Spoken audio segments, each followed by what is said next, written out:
Arundhati Bhattacharya, ex-chairman of SBI and currently working as chairman Salesforce India. Rajnish Kumar, ex chairman of SBI. Rajnish sir बहुत सारे companies के board of directors में हैं। O P Bhatt, ex chairman of SBI, again he served in board of directors in different companies after retiring from SBI. Prashant Kumar, currently he is working as chairman in Yes Bank and he also joined SBI as a probationary officer. Public sector banks की जो entry होती है वो सिर्फ graduate level पे होती है, लेकिन ऐसा क्या सिखाती है पब्लिक सेक्टर बैंक्स में, किस तरह की ट्रेनिंग दी जाती है जिससे इतने टॉप लेवल पर रिक्रूटमेंट रिटायरमेंट के बाद भी हो जाते हैं। प्रोबेशनरी ऑफिसर जो ज्वाइन करते हैं उनको बहुत सारे पर्क्स बेनिफिट्स तो मिलते ही हैं, लेकिन एक जो बहुत वैल्यूएबल चीज मिलती है that is the professional grooming जो होती है। आज मैं बात करने वाली हूँ इस वीडियो में कि बेनिफिट्स क्या क्या होते हैं और क्या चैलेंजेस फेस करते हैं bankers. And by the end of this video, you will understand what is difference between a probationary officer and clerical staff में कितना डिफरेंस होता है। पहले मैं बात करती हूँ प्रोफेशनल डेवलपमेंट की। प्रोफेशनल डेवलपमेंट में ऐसी क्या चीजें सिखाई जाती हैं जिसकी वजह से आप लीडरशिप के लिए तैयार हो जाते हैं। सबसे पहली चीज होती है कि आपको अलग अलग रोल्स दिए जाते हैं विद इन द बैंक, अलग अलग जगह ट्रांसफर किया जाता है, तो आप ओवरऑल पूरे इंडिया के कल्चर को समझ जाते हो। अगर आपने पूरे ऑलमोस्ट जो भी टॉप मैनेजमेंट में जाते हैं उन्होंने नॉर्थ साउथ पोस्टिंग जरूर देखी होती है कभी ना कभी। जो ट्रेनिंग दी जाती है प्रोबेशनरी ऑफिसर्स को initially after joining the bank, वो one of the best trainings दी जाती है टू ग्रूम देम। उनको सिखाया जाता है कि बैंकिंग इंडस्ट्री किस तरीके से काम करती है और बैंकिंग इंडस्ट्री का क्या रोल होता है इन इकोनॉमी। आपको क्या क्या रिस्क देखना है, क्या चीजें संभालनी है, लोन्स कैसे करते हैं, ये सब कुछ प्रोबेशन के टाइम पे ही सिखाया जाता है। बहुत सारे स्किल्स होते हैं जो आप सीखते हैं और बहुत सारे डोमेन्स किस तरह से काम करते हैं वो भी आप सीखते हैं। डोमेन्स से मेरा मतलब है कि जैसे आप ब्रांच में काम करते हैं तो रिटेल बैंकिंग किस तरीके से काम करती है, क्रेडिट में आप काम करते हैं तो आपको पता लगता है लोन सेक्शन किस तरीके से काम करता है। एंड लोन सिर्फ personal loan, home loan, car loan नहीं होता बैंक्स के लिए। लोन्स बैंक बहुत बड़े बड़े कॉर्पोरेट जैसे टाटा अंबानीज को भी जो लोन देती है वो भी बैंक्स के थ्रू होती है। तो वो डिपार्टमेंट, उन सब डिपार्टमेंट में काम करने से आप क्रेडिट सीखते हैं। बैंक का एक ट्रेजरी डिपार्टमेंट होता है जहां पर government bonds buy and sell किए जाते हैं। इंटर बैंक मार्केट में वहां ट्रांजैक्शंस होते हैं। इसके अलावा हर एक बैंक का इंटरनेशनल बैंकिंग का भी एक विंग होता है, डिपार्टमेंट होता है, जिसके अंतर्गत कुछ फॉरेन पोस्टिंग्स भी होती हैं। बहुत सारे प्रोबेशनरी ऑफिसर्स फॉरेन पोस्टिंग में जाते हैं, स्पेशली अगर मैं बात करूं एसबीआई की। लेकिन पब्लिक सेक्टर में और भी बैंक्स हैं जिनकी फॉरेन पोस्टिंग्स होती हैं, लिमिटेड सीट्स होती हैं, उसके लिए भी कम्पीट करना होता है आपको, लेकिन you can go to foreign also. इसके अलावा जो डोमेन्स होती हैं वो होती हैं कि आप, जैसे मैंने आपको बताया, credit, retail banking, international banking, treasury, marketing, wealth management, retail, ये इन सब में आप काम कर सकते हो। And there is no limitation, क्योंकि प्राइवेट सेक्टर में क्या होता है, if you are working in retail you will work in retail, लेकिन पब्लिक सेक्टर बैंक में ऐसा नहीं होता। पब्लिक सेक्टर बैंक्स में आप डिपार्टमेंट्स चेंज कर सकते हो। किसी किसी डिपार्टमेंट में जाने के लिए आपको कुछ इंटरनल एग्जाम्स देने होते हैं, इंटरनली उसका इंटरव्यू लिया जाता है, फिर अकॉर्डिंगली उस डिपार्टमेंट के हिसाब से ट्रेनिंग दी जाती है और आप रेडी होते हो उस डिपार्टमेंट में काम करने के लिए। वहाँ पे जो आपके कलीग्स होते हैं वो भी आपको हेल्प करते हैं, ग्रूम करते हैं उस काम को सीखने के लिए। नेक्स्ट आता है आपका स्किल्स डेवलपमेंट। स्किल्स डेवलपमेंट में बैंक्स बहुत सारी चीजें सिखाती है और बैंक की जॉब ऐसी है कि आप काम करते वक्त बहुत सारी चीजें सीख जाते हो, जैसे कम्युनिकेशन स्किल्स। आपकी पोस्टिंग किसी बहुत ही पॉश एरिया में हो सकती है जहां पर आपको बहुत senior officers, IAS officer, IPS officer, या फिर रूरल पोस्टिंग्स भी होती है जहां आपको हर तरीके के लोगों को डील करने की जरूरत पड़ती है। वहां पे आपके कम्युनिकेशन स्किल का बहुत महत्व होता है। So you learn communication skills. आप जिस कम्युनिकेशन स्किल से बैंक ज्वाइन करते हो वो ओवर द इयर्स बहुत इम्प्रूव कर जाता है। Second is negotiation skills. Negotiation हर जगह बहुत ज़रूरत होती है, बिकॉज बैंक में भी you have to negotiate with the customers. कभी कभी इंस्टीट्यूशंस के साथ नेगोशिएशन की जरूरत होती है, लोन्स के टर्म्स के लिए नेगोशिएशंस होती है, वो आप सीखते हो जब आप बैंक ज्वाइन करते हो as a probationary officer. Networking सीखते हो आप। नेटवर्किंग का मतलब सीनियर ऑफिसर्स के साथ, अपने कलीग के साथ और कस्टमर्स के साथ किस तरह के रिलेशनशिप आपको मेंटेन करने हैं, और अपने जूनियर स्टाफ के साथ भी। नेटवर्किंग बहुत जरूरी होती है इन योर प्रोफेशनल लाइफ, क्योंकि आप कई बार कई चीजें जानते नहीं हो, वो आपको नॉलेज बढ़ाने में हेल्प करती है। कई बार आपके लिए वो सपोर्ट सिस्टम बन जाता है। जैसे अगर आप पब्लिक सेक्टर बैंक में काम करते हैं आपका ट्रांसफर होता है तो नए जगह पर आपको सेटल होने के लिए भी लोगों के साथ इंटरैक्ट करना पड़ता है। अपने कलीग जो वहाँ पे पोस्टेड हैं उनके साथ इंटरैक्ट करने से आपको घर ढूंढना, बाकी चीज़ों को सेटल करने में हेल्प हो जाती है। लीडरशिप क्वालिटीज आप सीखते हो बिकॉज आपको बहुत सारे लीडरशिप पोजीशन पर रखा जाता है। आप ब्रांच मैनेजर हो सकते हैं जहां आपके अंडर 2-3 लोगों से लेकर के 100-150 लोग भी आपके अंडर काम कर सकते हैं। बहुत सारे एडमिनिस्ट्रेटिव ऑफिस में आपको काम करने का मौका मिलता है जहां पर बहुत लोगों के साथ आपको कोलैबोरेट करना होता है, टीम वर्क करना होता है। फाइनेंस नॉलेज आपकी ऑब्वियसली इंप्रूव होती है क्योंकि फाइनेंस का ही आप काम कर रहे हैं, तो आपको अपने प्रोडक्ट्स, अपने सर्विसेज पता होने चाहिए। एक पर्सपेक्टिव आपकी लाइफ की बहुत ब्रॉडन हो जाती है बिकॉज आपको डील करने होते हैं सिर्फ इंडिविजुअल सीनियर ऑफिसर्स के साथ नहीं, बहुत सारे इंस्टीट्यूशंस के साथ, बहुत सारे कस्टमर्स के साथ, अलग अलग कस्टमर्स के अलग अलग टेम्परामेंट के साथ, और वो आपको हेल्प करता है आपका पेशेंस इंप्रूव करने में और इमोशनल इंटेलिजेंस।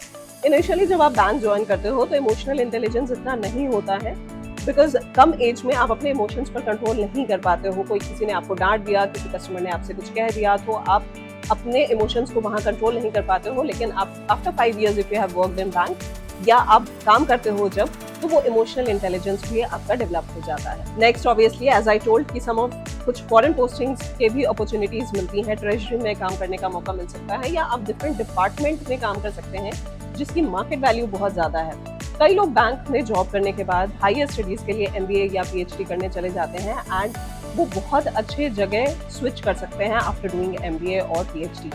इसके अलावा अब आते हैं पर्सनल डेवलपमेंट पे। पर्सनली आप बहुत कुछ सीखते हो एज प्रोबेशनरी ऑफिसर्स।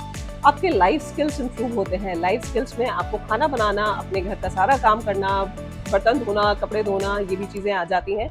घर ढूंढना, बिकॉज हर एक ट्रांसफर पर आपको घर भी ढूंढना होता है, घर सेट करना होता है, चीज़ों को आसपास समझना होता है, तो वो आपके लाइफ स्किल्स को डेवलप करता है।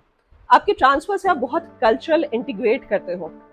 मैं अगर अपना एग्जांपल दूं, आई एम फ्रॉम पटना, लेकिन मैं अभी तक 7-8 स्टेट्स में रह चुकी हूँ एंड जो सौम्या जिसने ज्वाइन किया था एज प्रोबेशनरी ऑफिसर और जिसने बैंक क्विट किया, उसमें बहुत डिफरेंस था बिकॉज मैंने बहुत सारी चीजें अलग अलग जगह ट्रांसफर रह करके सीखी हैं। आपको कल्चरली भी बहुत सारी चीजें समझ में आती हैं कि दूसरे कल्चर के लोग कैसे बिहेव करते हैं, उनका क्या कल्चर है, उनका क्या खाना पीना है, वो किस तरह के त्योहार मनाते हैं, वो भी आपको देखने को मिलता है। आप ट्रैवल कर रहे होते हो, बैंक आपको LFC HTC भी देती है और ट्रांसफर की वजह से, ट्रैवल करने की वजह से आपकी अडेप्टेबिलिटी बहुत इंप्रूव कर जाती है। आप किसी भी सिचुएशन में अडेप्ट किस तरह से करना है वो सीख जाते हो।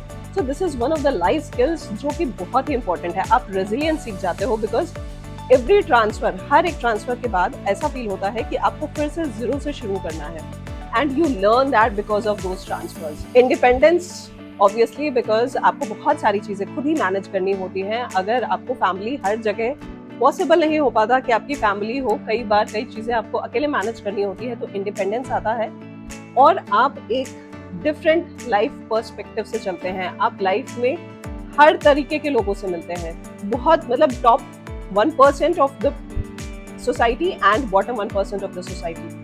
तो आपका पर्सपेक्टिव लाइफ को लेकर के बहुत ज्यादा ब्रॉडन हो जाता है क्योंकि आप बहुत लोगों से मिल करके आपके लिए सक्सेस का डेफिनेशन बदल जाता है, आपके लिए हैप्पीनेस का डेफिनेशन चेंज हो जाता है। बिकॉज आप जब डिफरेंट लोगों से मिलते हैं तो कहीं ना कहीं वो आप पे किसी न किसी तरीके से इम्पैक्ट जरूर डालता है। अब आते हैं मॉनेटरी बेनिफिट्स पर। अगर पब्लिक सेक्टर बैंक्स की मैं बात करूं तो टिल मिडिल मैनेजमेंट तक जो सैलरी है वो बहुत ही कॉम्पिटिटिव है। आपकी स्टार्टिंग पैकेज अगर आप देखो तो आपका स्टार्टिंग पैकेज ही अराउंड 15-20 लाख से शुरू होता है। 15-20 लाख में इसलिए कह रही हूँ क्योंकि आपको बहुत सारे बेनिफिट्स मिलते हैं, पर्क्स मिलते हैं जो कि आपकी सैलरी में नहीं शो होते हैं।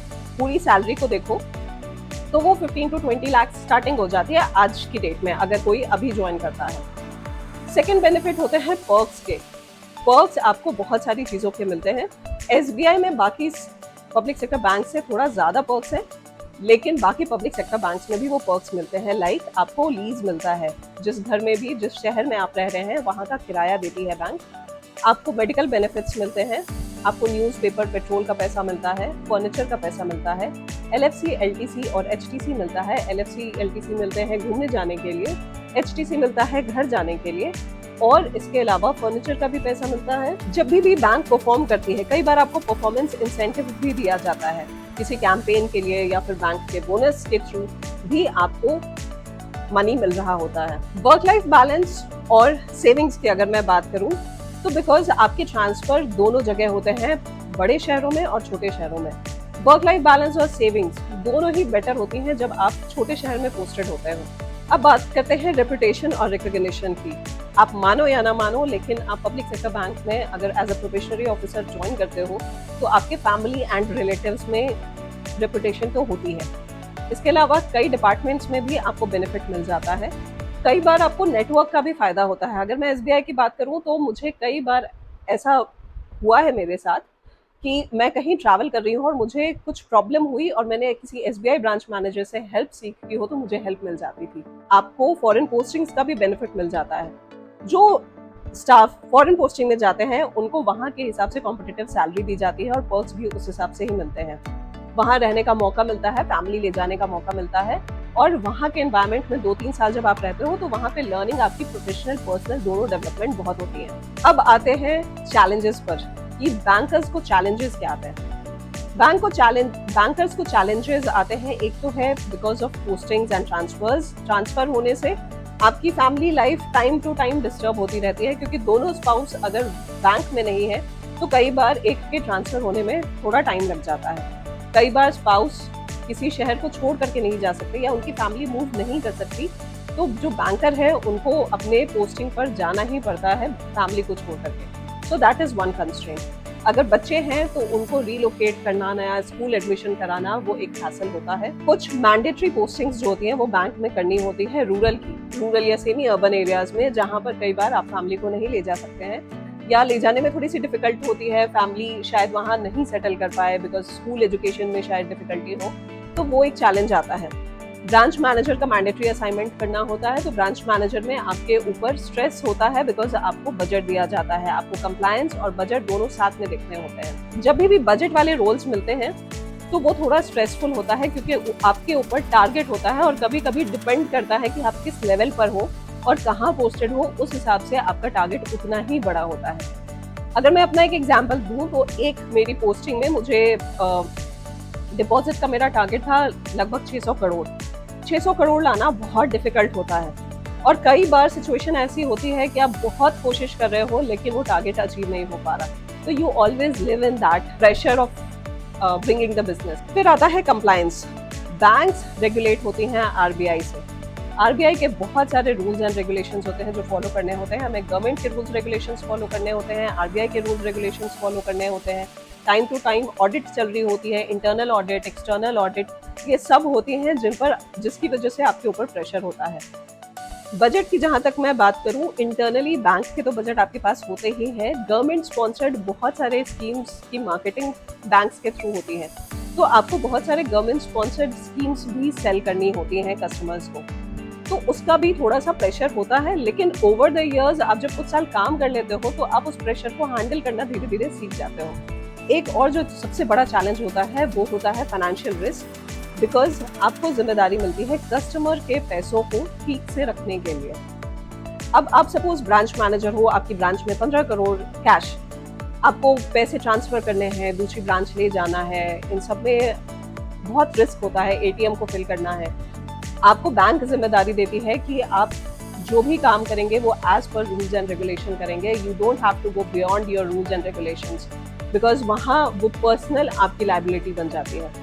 तो ये सारे रिस्क हैं जो बैंकर्स को फेस करने पड़ते हैं। कई बार रूरल पोस्टिंग्स में बहुत फैसिलिटी नहीं होती, इंफ्रास्ट्रक्चर बहुत अच्छा डेवलप नहीं होता, तो आपको हाउसिंग की भी दिक्कत आती है और ब्रांच संभालने में भी दिक्कत आती है, क्योंकि कभी नेटवर्क की problem, there is some other problem, इन चीज़ों को भी फेस करना पड़ता है। कभी कभी बैंक्स में किसी सिचुएशन में आपको लॉन्ग वर्किंग आवर्स भी काम करने पड़ते हैं, जैसे ऑडिट में या फिर एनुअल क्लोजिंग में। तो कुछ ऐसी सिचुएशंस होती हैं जहां पर लंबा काम करना पड़ सकता है और कुछ ऐसी डिपार्टमेंट्स होती हैं जहां पर वर्किंग आवर्स थोड़ी ज़्यादा होती हैं। तो ये चीज़ें बैंकर की लाइफ में कभी ना कभी आपको ज़रूर आएगी, because if you are working for 30-35 years या 40 ईयर्स, अगर आपने बहुत अर्ली ज्वाइन किया है तो you will work for 40 years, तो वहाँ पर आप कि सभी पोस्टिंग एक जैसी नहीं होगी, सभी बॉस आपके एक जैसे नहीं होंगे। You will face these kind of problems, जहां कहीं कहीं पे आपको लॉन्ग वर्किंग आवर्स मिलेंगे। हो सकता है आपको बॉस छुट्टी ना दे, बिकॉज उनके लिए जो चीज़ इंपॉर्टेंट हो, मे बी आपकी फैमिली प्रायोरिटी हो, लेकिन फिर भी आपको वहाँ पर छुट्टी ना मिल पाए। तो ये चीज़ें होती हैं, लेकिन सब लोग संभालना सीख जाते हैं। And that is why it is very important कि आप अपनी नेटवर्किंग भी करो, अपने सीनियर बॉसेस के साथ, अपने कलीग्स के साथ अच्छे रिलेशनशिप को मेंटेन करो। एक और बहुत बड़ा चैलेंज जो बैंकर्स के साथ आता है, बिकॉज लीव कंस्ट्रेंट होता है। अगर आप अपने शहर में पोस्टेड नहीं हो और आप बहुत कम टाइम के लिए अपने शहर में पोस्टेड रह सकते हो अगर आप ऑफिसर हो, तो वो रिलेशनशिप आप अपने फैमिली फ्रेंड्स के साथ हर बार उनकी शादी पे जाना या फिर फैमिली फंक्शंस अटेंड करना कई बार बहुत मुश्किल हो जाता है। So managing all these relationships becomes very difficult. लेकिन सभी चैलेंजेस के बाद भी बैंक प्रोबेशनरी ऑफिसर की नौकरी लेना अपने आप में बहुत डिफिकल्ट है। सिर्फ 0.5% से 1% लोगों का सिलेक्शन होता है। लगभग 1000-2000 कैंडिडेट्स फाइट करते हैं एक सीट के लिए। अगर आपका सिलेक्शन होता है तो आप बहुत लकी हो। बैंकिंग इंडस्ट्री ऐसी है जो कि बहुत ज़्यादा टेक्नोलॉजी को तुरंत एक्सेप्ट नहीं करती है, बिकॉज वहाँ पे बहुत सारे चेक्स किए जाते हैं, उसके बाद ही नए टेक्नोलॉजी को अडाप्ट करने की बात होती है। सो बैंक में बहुत ज़्यादा जजमेंट यूज करने की ज़रूरत पड़ती है, एंड दैट इज़ वाई इसको जल्दी रिप्लेस कर पाना, बहुत सारे रोल्स को रिप्लेस कर पाना डिफिकल्ट है बैंकिंग में। इसलिए अगर आपका सिलेक्शन होता है, you are very lucky. Second benefit is कि क्योंकि ग्रेजुएट लेवल पर ही आप ज्वाइन कर सकते हो, तो ऐसा नहीं है कि आपको एक फैंसी डिग्री चाहिए, आपको MBA इंजीनियरिंग चाहिए नहीं होती है। अभी जो जॉब मार्केट का सिनेरियो है उसके लिए बैंकिंग इंडस्ट्री बहुत अच्छी है। लेकिन I want to give you a final word from my side कि अगर आप बैंकिंग की तैयारी कर रहे हैं तो उसके लिए एक टाइमलाइन बना करके तैयारी कीजिए कि आप कितना समय देंगे, अपनी लाइफ का कितना समय आप बैंक की तैयारी के लिए देंगे। मेरा पर्सनल ओपिनियन है कि 2 साल से ज़्यादा नहीं देने की ज़रूरत होती है। You start doing something else, आप अपनी पढ़ाई को कंटिन्यू करके रखिए। अगर आप बैंकिंग की तैयारी कर भी रहे हैं तो पूरी तरीके से बैंक की तैयारी करने में अपना एफर्ट लगाइए, लेकिन उसके साथ साथ आप अपने मास्टर डिग्री या फिर कोई डिग्री लेते रहें, स्किल्स डेवलप करते रहें। अगर आपको कोई जॉब मिल जाती है तो जॉब ज्वाइन करने के साथ साथ आप तैयारी कर सकते हो, बिकॉज बहुत कंपटीशन है बैंक पीओ के लिए। जिस टाइम में मैंने ज्वाइन किया था उस टाइम पे भी रिसेशन का टाइम था और बहुत सारे इंजीनियर्स MBA आए थे प्राइवेट सेक्टर को छोड़ करके SBI में। तो वैसे केस में अगर आपका गैप है बहुत ज़्यादा, आपके CV पर बहुत ज़्यादा गैप हो जाता है, तो वो आपके लिए डिसएडवांटेज हो जाता है। इसलिए इट इज़ बेटर कि आप बहुत फोकस्ड तैयारी करें बैंक के लिए। ऐसा नहीं है कि एग्ज़ाम निकाला नहीं जाता, बहुत डिफिकल्ट लेवल नहीं होता है बैंकिंग एग्ज़ाम का, लेकिन कंपटीशन बहुत ज़्यादा होता है। और 2 साल 3 साल अगर आप ऑलरेडी तैयारी कर चुके हैं, देन आई वुड सजेस्ट कि you plan something else and do something else, because bank की जॉब बहुत अच्छी है, लेकिन बैंक की जॉब ही सब कुछ है। अगर वो नहीं मिला तो आपकी लाइफ खत्म हो जाएगी, ऐसा बिल्कुल नहीं है। जो काम हम पब्लिक सेक्टर में करते हैं वही काम प्राइवेट सेक्टर में भी होता है। प्राइवेट सेक्टर में ग्रोथ आपको ज़्यादा मिल जाती है over a long period of time. Public sector banks में आपको सीखने को बहुत मिलता है, बिकॉज आपके डिपार्टमेंट चेंज हो रहे होते हैं, आप अलग अलग डिपार्टमेंट में काम कर सकते हो। दोनों के अपने प्रोज एंड कॉन्स हैं, दोनों को समझते हुए आप अपने लाइफ के लिए डिसीजन लो कि आप क्या करना चाहते हो। अगर मैं डिफरेंस की बात करूं कि क्लरिकल स्टाफ और प्रोबेशनरी ऑफिसर में क्या डिफरेंस होता है, तो प्रोबेशनरी ऑफिसर्स जो होते हैं उनको बहुत सारी अपॉर्चुनिटीज़ मिलती हैं और बहुत सारा काम सिखाया जाता है। उनको इस तरीके से तैयार किया जाता है ताकि वो टॉप मैनेजमेंट में जा सकें। कंपटीशन होता है, सभी लोग नहीं जा सकते टॉप मैनेजमेंट में, ये एक सच्चाई है, लेकिन उन सभी को तैयार इस तरीके से ही किया जाता है। और कई लोग अपनी इस जर्नी में फिर आगे प्रमोशंस नहीं लेते हैं बिकॉज ऑफ फैमिली कंस्ट्रेंट, या कुछ और मेडिकल प्रॉब्लम हो सकता है, या हेल्थ इश्यूज हो सकता है, या उनकी अपनी कुछ पर्सनल चॉइस हो सकती है। लेकिन प्रोबेशनरी ऑफिसर को बहुत बेनिफिट्स, मॉनेटरी बेनिफिट्स, बहुत एक्सपोजर दिया जाता है। क्लरिकल स्टाफ के लिए वर्क लाइफ बैलेंस थोड़ा ज़्यादा होता है, बिकॉज उनकी पोस्टिंग्स, उनके ट्रांसफर्स इतने फ्रिक्वेंटली नहीं होते। कई ऐसे क्लरिकल स्टाफ होते हैं जो मेजॉरिटी ऑफ अपनी लाइफ एक शहर में ही कंप्लीट उनका पूरा हो जाता है। ब्रांचेस चेंज होती हैं लेकिन शहर से बाहर नहीं जाते हैं, तो that is one of the biggest difference. Perks की भी अगर बात करें, मॉनेटरी बेनिफिट्स की भी अगर बात करें, तो मॉनेटरी बेनिफिट्स में बहुत अंतर होता है ऑफिसर और क्लरिकल स्टाफ के बीच में। ऑफिसर्स में जैसे जैसे ऑफिसर्स राइज करते जाते हैं, उनके पर्क्स और भी ज़्यादा इंक्रीज होते जाते हैं। So these are some of the difference between a clerical staff and a probationary officer. Thanks for watching this video. If you like the video, then press the like button and subscribe my channel. Thanks for watching.